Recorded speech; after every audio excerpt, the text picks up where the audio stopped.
एक महत्त्वाची बातमी, सुषमा अंधारे यांनी आपलं उपोषण मागे घेतलेलं आहे। पोलीस भरतीसाठी वयोमर्यादा वाढवण्याची उमेदवारांची मागणी होती। यासाठी सुषमा अंधारे कालपासून उपोषणाला बसल्या होत्या।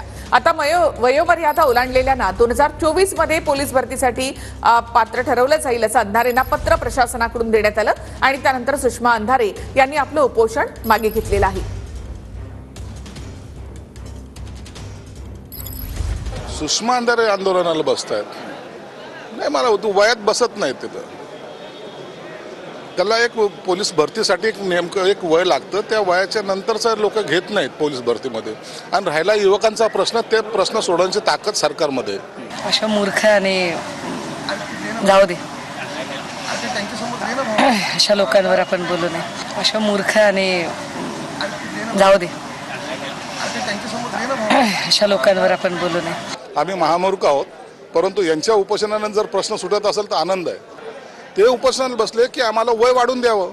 मला वाटलं ते भरतीला बसलेत काय आणि त्यांचं वय बसत नाही ह्याची कल्पना मला असल्यामुळे मी बोललोय। काय चूक बोललोय त्याच्या? आता याला जर ती मूर्खपणा म्हणत असेल तर बाबा आता तुमची टीसी लोकांना दाखवा। म्हणून आता अशा महामूर्खांनी सुद्धा आमच्यावर टीका करणं, मला त्याच्याबद्दल काही इंटरेस्ट नाही।